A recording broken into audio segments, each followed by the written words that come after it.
ವಿಜೇಂದ್ರ ಅವ್ರು ಭೇಟಿಯಾಗಿದ್ರು. ಮತ್ತೆ ಅದಕ್ಕೆ ರಾಜಕೀಯ ಕಲ್ಪನೆ ಕೊಡೋದು ಅವಶ್ಯಕತೆ ಇಲ್ಲ. ಯಾಕಂದ್ರೆ ಅವರು ಜಿಲ್ಲೆ ಅವ್ರ ಕಾನ್ಸ್ಟಿಟ್ಯೂನ್ಸಿ ಇಶ್ಯೂ ಚರ್ಚೆ ಮಾಡಲಿಕ್ಕೆ ಅವರು ಇಡೀ ಶಿಕಾರಿಪುರ ತಂಡ ಬಂದಿದ್ದರು. ಸೊ ಸಮಸ್ಯೆ ಇದೆ, ಪರಿಹಾರ ಮಾಡಲಿಕ್ಕೆ ಪ್ರಯತ್ನ ಮಾಡ್ತು ಅಂತ ಹೇಳಿದ್ವಿ ಅವರಿಗೆ.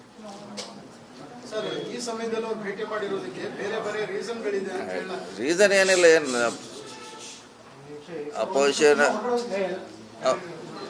ಅಪೋಸಿಷನ್ ಅವರು ಮಂತ್ರಿಗಳ ಕಡೆ ರೂಲಿಂಗ್ ಪಾರ್ಟಿಯಲ್ಲಿ ಬರಲೇಬೇಕಾಗ್ತದೆ. ಯಾಕಂದ್ರೆ ಅವ್ರಿಗೂ ಸಮಸ್ಯೆ ಇದ್ದೇ ಇರ್ತೈತಿ, ಕಾನ್ಸ್ಟಿಟ್ಯೂನ್ಸಿದು ಜಿಲ್ಲೆಯದ್ದು. ಸೊ ಏನಾದ್ರು ಸಮಸ್ಯೆ ಇದ್ದೇ ಇರ್ತದೆ. ಸೊ ಹೀಗಾಗಿ ಬರ್ತಾರೆ, ಅದನ್ನು ನಾವು ಸಾಲ್ವ್ ಮಾಡ್ತೀವಿ. ಇದೊಂದು ರೂಟೀನ್ ಪ್ರೊಸೆಸ್. ಈ ಸಮಯ ಮತ್ತು ಅವ್ರ ರಸ್ತೆ ಕೆಟ್ಟಿದ್ರೆ ಮತ್ತೆ ಬರಬಾರ್ದು. ಮಾದರಿಯಲ್ಲಿ ಅನ್ನೋ ರೀತಿಯಲ್ಲಿ ಕೂಡ ಅವರು ಸಾಕಷ್ಟು ಬಾರಿ ಹೇಳ್ತಾ ಇದ್ರು. ಸೊ ಹಾಗಾಗಿ ನಿಮ್ಮನ್ನು ಭೇಟಿ ಆಗಿದ್ದು ಸಾಕಷ್ಟು ಬೇರೆ ರೀತಿಯಲ್ಲಿ ಚರ್ಚೆಗಳು. ಅದಕ್ಕೂ ಇದಕ್ಕೂ ಏನು ಸಂಬಂಧ ಇಲ್ಲ. ಈಗಂತ ಆಗುವಂಥ ಸನ್ನಿವೇಶ ಇಲ್ಲ, ಅವಕಾಶ ಇಲ್ಲ. ಪದೇ ಪದೇ ಹೇಳಿದ್ವಿ, ಸಿದ್ದರಾಮಯ್ಯವ್ರು ಇದ್ದಾರೆ ಅಂತ ಹೇಳ್ತಾನೆ ಇದ್ದೀವಿ ನಾವು.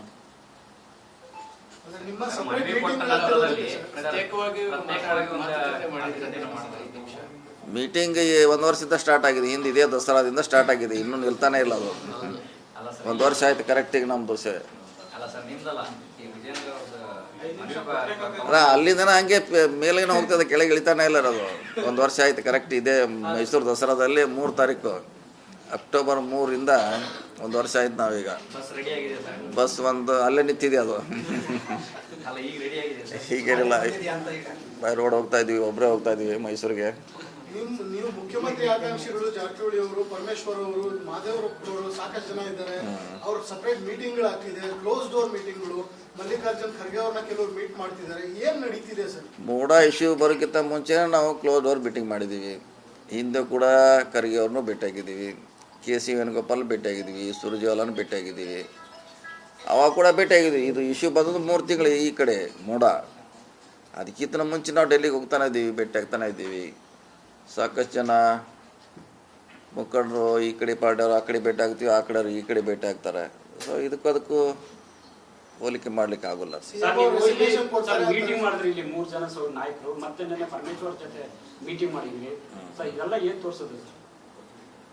ಏನು ತೋರಿಸಲ್ಲ, ಹೋಗಿದ್ದೀವಿ ಭೇಟಿಯಾಗಿದ್ದೀವಿ ಅಷ್ಟೇ. ಏನು ತೋರಿಸೋಲ್ಲ, ಭೇಟಿಯಾಗಿ ತೋರಿಸುತ್ತೆ ಅಷ್ಟೇ. ಅದ್ರ ಬಿಟ್ಟು ಏನು ತೋರಿಸೋದು ಅದರಲ್ಲಿ? ಇಲ್ಲ, ಅದು ಯಾಕೆ ಮಾಡ್ಬೇಕು? ಏನು ಪ್ರೂವ್ ಆಗಿದೆಯಾ? ಪ್ರೂವ್ ಆಗಿದ್ರೆ ಮಾತು ಬೇರೆ. ಇನ್ನೂ ತನಿಖೆನ ಈಗ ಜಸ್ಟ್ ಪ್ರಾರಂಭ ಆಗಿದ್ರೆ ಆಗ್ಲಿ ಅಂತ ಹೇಳಿದ್ವಿ ನಾವು.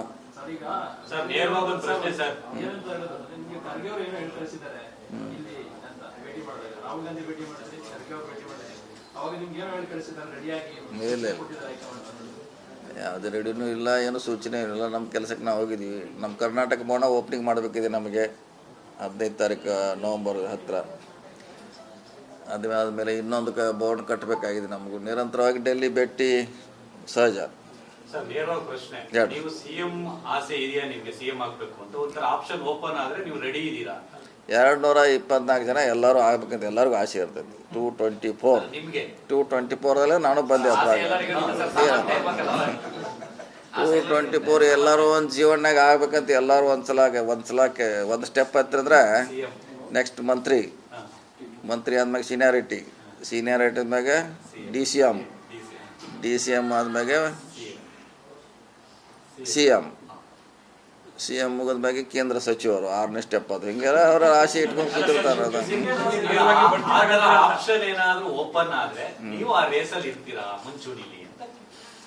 ನೋಡಿ, ಆ ಸನ್ನಿವೇಶ ಬರಲ್ಲ ಅಂತ ನಾವು ಹೇಳ್ತಾ ಇದೀವಿ. ಈಗ ಎಲ್ಲ ರಾಜೀನಾಮೆ ಕೊಟ್ಟ ಮೇಲೆ ಪ್ರೂವ್ ಆದ್ಮೇಲೆ ಇದು ಪ್ರಶ್ನೆ ಅದು ಬರೋಲ್ಲ ಅಂತ ನಾವು ಹೇಳ್ತಾ ಇದೀವಿ ಪದೇ ಪದೇ.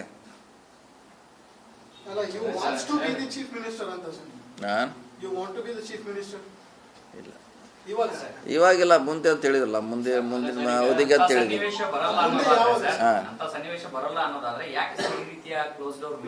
ಹೊಸದಲ್ಲ, ನಾ ಹೇಳೋದು ಹೊಸದಲ್ಲ ರೀ. ಅದು ಹೊಸದಲ್ಲ. ಇದು ಹಿಂದೆ ಪರಮೇಶ್ವರ ಮನೆಯಲ್ಲಿ CM ಅವರು ನಾವು ಕೂಡ ಭೇಟಿಯಾಗಿದ್ವಿ. ಅವಾಗ ಮೂಡಾ ಇಶ್ಯೂ ಇರಲಿಲ್ಲ. ನಮ್ಮ ಮನೆಯಲ್ಲಿ ಸಾಕಷ್ಟು ಸಾರಿ ನಾವು ಭೇಟಿಯಾಗಿದ್ವಿ, ಅವಾಗ ಮೂಡಾ ಇಶ್ಯೂ ಇರಲಿಲ್ಲ. ಸೊ ಅಂದರೆ ಮೂಡಾ ಇಶ್ಯೂ ಬರೋಕ್ಕಿಂತ ಮೊದಲೇ ನಾವು ಇಂಥ ಮೀಟಿಂಗ್ಗಳನ್ನು ಮಾಡಿದ್ದೀವಿ. ಹೀಗಾಗಿ ಅದಕ್ಕೂ ಇದಕ್ಕೂ ಬೇರೆ ಅರ್ಥ ಡಿಸಿಎಂ ಬೇಡಿಕೆ ಇತ್ತು ಸರ್. ಇತ್ತು, ಆಯ್ತು, ಅಷ್ಟು ಕ್ಲೋಸ್ ಆಯ್ತು ಅದ. ಏನ್ ಬೇಡಿಕೆ? ಅವಾಗ ಇತ್ತು, ನಾವು ಬಹಿರಂಗವಾಗಿ ಹೇಳಿದ್ದೀವಿ, ಬೇಕಾ ಚುನಾವಣೆಗೆ ಅನುಕೂಲ ಆಯ್ತು ಅಂತ ಅದು ಮುಗಿದು ಓದ್ಕತೀವಿ ಅಧ್ಯಾಯ ಇರೋದು. ಸೊ ಸಿದ್ದರಾಮಯ್ಯ ಕಂಟಿನ್ಯೂ ಆಗ್ತಾರಾ ಸರ್? ಸಿದ್ದರಾಮಯ್ಯ ಜಾರಕಿಹೊಳಿ ವಿಚಾರದಲ್ಲಿ ಕಿಂಗ್ ಮೇಕರ್ ಆಗ್ತಾರಾ ಅಂತ ಸರ್? ಇಲ್ಲಿ ಪಾರ್ಟಿ ಇದೆ, ಇಲ್ಲಿ ಯಾರು ಕಿಂಗ್ ಮೇಕರ್ ಆಗ್ಲಿಕ್ಕೆ ಅವಕಾಶ ಇಲ್ಲ. ಪಾರ್ಟಿ ಇದೆ, ಪಾರ್ಟಿ ದೊಡ್ಡದು, ಪಾರ್ಟಿ ತೀರ್ಮಾನ ಅಂತಿಮ. ಇಲ್ಲಿ ಯಾರು ಇಂಡಿವಿಜುವಲ್ ಆಗಿ ಪಾರ್ಟಿಯಲ್ಲಿ ಸಿದ್ದರಾಮಯ್ಯ ಸಿಎಂ ಕಂಟಿನ್ಯೂ ಮಾಡ್ತಾರಾ ಸರ್? ಇದ್ದೇ ಅದಲ್ಲ, ಕಂಟಿನ್ಯೂ ಆಗೋ ಪ್ರಶ್ನೆ ಇಲ್ಲ. ಆಲ್ರೆಡಿ ಇದ್ದಾರೆ ಅವರು, ಕಂಟಿನ್ಯೂಷನ್ ಇದ್ದಾರೆ, ಮುಂದೆ ಇರ್ತಾರೆ, ಅವರೇ ಪ್ರಶ್ನೆ ಇಲ್ಲ. ಎಲ್ಲರೂ ಹೇಳಿದ್ದಾರೆ, ನಾನು ಹೇಳ್ತಾ ಇದ್ದೇನೆ. ಮುಸ್ಲಿಂ ಗುದ್ದಾಟಗಳು ಯಾವುದೂ ಇಲ್ಲ ಸರ್? ಮುಸ್ಲಿಂ ಗುದ್ದಾಟ ಯಾವುದೂ ಇಲ್ಲ, ಅವರೇ ಇರ್ತಾರೆ. ಪದೇ ಪದೇ ಹೇಳಿದೀವಿ, ಈಗೂ ಕೂಡ ಹೇಳ್ತಾ ಇದೀವಿ, ಅವ್ರು ಇರ್ತಾರೆ. ಕೆಲವೇ ಗಂಟೆಗಳಲ್ಲಿ ಚೇಂಜ್ ಆಗೋ ಸಾಧ್ಯತೆಗಳಿದೆ ಅವ್ರು ಹೇಳ್ತಾರೆ. ಅವರು ಡೇ 1 ಹೇಳಿದ್ದಾರೆ. ನೀವು ನೋಡಿರಿ, ಅವ್ರು ತೆಗೆದು ನೋಡಿ, ಡೇ 1 ಹೇಳ್ತಾರೆ ಅವ್ರು. ಇದು ಸರ್ಕಾರ 6 ತಿಂಗಳಂತ ಅವಾಗ ಹೇಳಿದ್ರೆ, ಅವಾಗ 23 ಜೂನಲ್ಲಿ ಹೇಳಿದರು. ಇನ್ನು 6 ತಿಂಗಳಲ್ಲಿ ಸರ್ಕಾರ ಇರೋಲ್ಲ, ನಿಮ್ಮಲ್ಲೇ ಬಂದಿದೆ, ಮತ್ತೆ 6 ತಿಂಗಳಂದರು, ಮತ್ತೆ 6 ತಿಂಗಳಂದರು, ಹಂಗೆ ಎಕ್ಸ್ಟೆಂಡ್ ಮಾಡ್ತಾ ಹೋಗ್ತಿರ್ತಾರೆ. ಇದು ರಾಜಕೀಯದಲ್ಲಿ ಎಲ್ಲ ಸ್ವಾಭಾವಿಕ. ಈಗ ಅಧಿಕಾರ ಹಂಚಿಕೆ ಸೂತ್ರ ಏನಿದೆ ಸರ್, ಅದರ ಏನು ಹತ್ತಾತ್ರ ಬರ್ತಾ ಇದೆ ಅಂತ ಬೆಳವಣಿಗೆ? ಇಲ್ಲ, ಅದಕ್ಕೇನು ಸಂಬಂಧ ಇಲ್ಲ. ಹೇಳಿರಲ್ಲ, ಮುಂಚೆ ನಾವು ಕುಡಿದೀವಿ, ಈಗೂ ಕುಡಿದೀವಿ, ಅದ್ರಾಗ ಹೊಸದೇನಿಲ್ಲ. ಇನ್ನು ಹೀಗೆ ಕುಡಿದೀವಿ ಅಂದರೆ ಓಕೆನೆ. ಡೇ 1 ಕುಡಿದೀವಿ. ಹಿಂದೆ ನಾವು ಮೈಸೂರಿಗೆ ಹೋಗಲಿಕ್ಕೆ ಕುಡಿದ್ದೀವಿ, ಅದಕ್ಕಿಂತ ಮುಂಚೆನೂ ಕುಡಿದ್ದೀವಿ. ನಿನ್ನೆ ತುಮಕೂರಲ್ಲಿ ಕುಡಿದ್ದೀವಿ, ಅದಕ್ಕಿಂತ ಮುಂಚೆ ಮಾದೇವಪುರ ಮನೆ ಆಯಿತು, ಅದಕ್ಕಿಂತ ಮುಂದೆ ಕೂಡಿದ್ದೀವಿ, ಇಲ್ಲಿ ನಮ್ಮಲ್ಲಿ ಕೂಡಿದ್ದೀವಿ, ಖರ್ಗೆ ಅವ್ರನ್ನ ಭೇಟಿಯಾಗಿದ್ದೀವಿ. ಸೊ ಇದು party part of the party ನಮ್ದು ನಡೆಯುವಂಥ ಒಂದು. ಡಿ.ಕೆ. ಶಿವಕುಮಾರ್ ಅವರು ಯಾರೆಲ್ಲ ರಹಸ್ಯ ಸಭೆಗಳನ್ನ ಅಥವಾ ಇತರ ಸಭೆಗಳನ್ನ ಮಾಡ್ತಾರೆ ಎಲ್ಲವನ್ನೂ ಕೂಡ ಹೈಕಮಾಂಡ್ ಸೂಕ್ಷ್ಮವಾಗಿ ಗಮನಿಸ್ತಾ ಇದೆ. ಮಾಹಿತಿ ರವಾನೆ ಆಗುತ್ತೆ, ಅದಕ್ಕಂತ ಪ್ರತ್ಯೇಕವಾದಂತ ಒಂದು ಟೀಮೇ ಇದೆ ಅಂತ ಹೇಳಿದೆ. ವರದಿಗಳು ಹೋಗ್ತಿದ್ದಾವೆ ಅಂತ ಹೇಳಿದ್ರು. ಅಲ್ಲ, ಅದು ಪಕ್ಷದ ವಿರೋಧವಾಗಿದ್ದರೆ ಓಕೆ, ಅದ್ರ ಬಗ್ಗೆ ಏನಾರು ಹೆದರ್ಬೋದು, ಮಾಡ್ಬೋದು.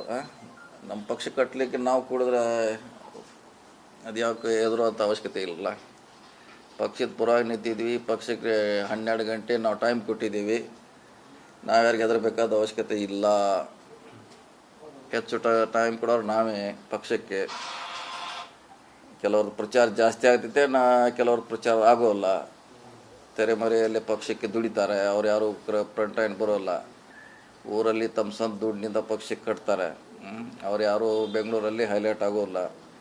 ಏರ್ಪೋರ್ಟ್ ರಸ್ತೆಯಲ್ಲಿ ಪೋಸ್ಟರ್ದವ್ರು ಹೈಲೈಟ್ ಆಗ್ತಾರೆ, ದೊಡ್ಡ ದೊಡ್ಡ ಪೋಸ್ಟರ್ ಹಾಕೋತಾರೆ. ಸೊ ಅದನ್ನು ಗಮನಿಸ್ತೈತೆ, ಯಾರು ಕೆಲಸ ಮಾಡ್ತಾರೆ ಪಕ್ಷಕ್ಕೆ ಅದನ್ನು ಕೂಡ ಗಮನಿಸ್ತದೆ ಪಕ್ಷ. ಯಾರು ನಿಷ್ಠೆ, ಸೇವೆ, ಅದನ್ನು ಕೂಡ ಪಕ್ಷ ಗಮನಿಸ್ತದೆ. ನೀವು ಏನಾದರೂ ರಾಜ್ಯದ ವರದಿಯನ್ನು ಕೊಟ್ಟಿದ್ರೆ ಸರ್, ಇದೇನು ಬೆಳವಣಿಗೆಗಳ ಬಗ್ಗೆ? ಇಲ್ಲ, ವರದಿ ಏನು ಕೊಟ್ಟಿಲ್ಲ ರೀ, ವರದಿ ಯಾವುದೇ ಕೊಟ್ಟಿಲ್ಲ ರೀ. ಕಮ್ಯುನಿಟಿ ಸಚಿವರು ಭೇಟಿ ಆಗಿಲ್ಲ ಸರ್? ಯಾವುದ್ರಿ? ನೀವು ಮಾದೇವಪ್ಪ ಭೇಟಿ ಮಾಡಿ, ಪರಮೇಶ್ವರ್ ಭೇಟಿ ಮಾಡಿ, ಅಂದ್ರೆ ಎಲ್ಲೋ ಒಂದ್ ಕಡೆ ಈ ಚರ್ಚೆ ನಡುವೆ ನೀವೆಲ್ಲ ಕಮ್ಯುನಿಟಿ ಸಚಿವರು ಒಂದ್ ಕಡೆ ಹೋದ್ರೆ ದಲಿತರು ಮುಖ್ಯಮಂತ್ರಿ ಮಾಡಬೇಕು ಅನ್ನೋದ್ರ ಬಗ್ಗೆ ಏನಾದ್ರು ಚರ್ಚೆ ಮಾಡ್ತಾರೆ? ಇಲ್ಲ, ಹಂಗಿಲ್ಲ. ಅದು ಪ್ರಶ್ನೆ ಬರೋ ಎಲ್ಲ ನೋಡಿ, ಈಗ CM ವಿಚಾರ ಪ್ರಶ್ನೆ ಬರೋದಿಲ್ಲ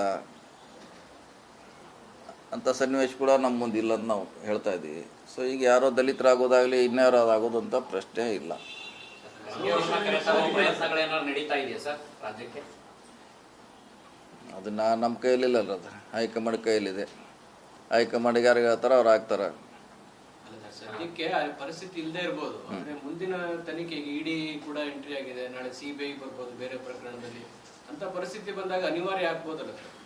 ನೋಡಲ್ಲ, ಕ್ಲೀನ್ ಚೀಟ್ ಕೊಟ್ಟದ್ದು ಸಾಕಷ್ಟು ಉದಾಹರಣೆ. ಇಡಿ, ಇನ್ಕಮ್ ಟ್ಯಾಕ್ಸ್, CBI ಇದರ ಕ್ಲೀನ್ ಚೀಟ್ ಕೊಟ್ಟದ್ದು ಭಾಳಷ್ಟು ಅದಾವೆ. ಹಿಂದಿನ ನಮ್ಮ 13 ಸರ್ಕಾರದಲ್ಲಿ ಸಾಕಷ್ಟು ಕ್ಲೀನ್ ಚೀಟ್ ಕೊಟ್ಟಿದ್ದಾರೆ. ಇದು ರಾಜ್ಯ ಸರ್ಕಾರ ಮಾಡಿದ ಸರಿ ಇದೆ ಅಂತ. ಹಾಗ್ಯಾಕೆ ಆಗಬಾರ್ದು? ನಾವು ಈಗ ಎಲ್ಲ ಹಿಂಗೆ ಆಗ್ತೈತೆ, ಅವ್ರು ಬಂದರೆ ಅಂತ ಯಾಕೆ ಈಗ ಊಹೆ ಮಾಡ್ಬೇಕ್ರಿ?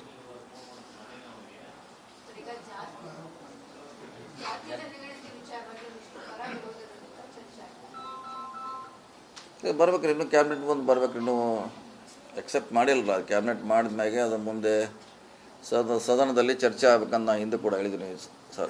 ಚರ್ಚೆ ಪ್ರಸಾದ್ ಅವರು ಯಾಕೆ ನಾಮಿನೇಷನ್ ಎಣಿಸ್ತಾ ಇದ್ದಾರೆ? ಸರ್ಕಾರಕ್ಕೆ ಕಂಟಕ ಆದ್ರೂ ಬರಲಿ ಅಥವಾ ಏನಾದರೂ ಸರ್ಕಾರ ಜಾರಿ ಮಾಡಲಿ ಅನ್ನೋ ಒತ್ತಾಯವನ್ನು ಮಾಡಿದ್ದಾರೆ. ಅವ್ರು ಹೇಳೋಲಿಕ್ಕೆ ನಿಜ ಇದೆ, ಯಾಕಂದರೆ ನಮ್ಮ ಪ್ರಣಾಳಿಕೆಯಲ್ಲಿ ಇದೆ ಅದು. ಮತ್ತು ರಾಹುಲ್ ಗಾಂಧಿ ಕೂಡ ಅದ್ರ ಪರವಾಗಿ ಬಹಿರಂಗವಾಗಿ ಹೇಳಿದ್ದಾರೆ ಭಾಷಣಗಳಲ್ಲಿ ಸಾಕಷ್ಟು ಕಡೆ. ಹೀಗಾಗಿ ವರಿಷ್ಠರು ಹೇಳಿದ್ದಾರೆ, ಮತ್ತೆಲ್ಲ ಇನ್ನೂ ರಾಜ್ಯ ತುಂಬ ಸ್ಟ್ರೈಕ್ ಆಗಿ ನಮ್ಮ ವಿರೋಧ ಪ್ರತಿಭಟನೆ ಮಾಡೋ ಬದಲಾಗಿ ಮುಂಚೆನೇ ಡಿಸಿಷನ್ ತೊಗೊಳ್ಳೋಂಥ ಸಲಹೆ ಮಾಡಿದಾರೆ ಸರ್ಕಾರ ಇದ್ರ ಬಗ್ಗೆ ಬೇಗ ಗಮನ ಹರಿಸಬೇಕು. ಅದು ಕ್ಯಾಬಿನೆಟ್ಗೆ ತೊಗೊಳ್ಬೇಕು. ನೆಕ್ಸ್ಟು ಚರ್ಚೆ ಮಾಡಿ ಅದನ್ನು ಸದನಕ್ಕೆ ತರಬೇಕು. ಸದನದಲ್ಲಿ ಸಂಪೂರ್ಣವಾಗಿ ಚರ್ಚೆ ಆಗಬೇಕು.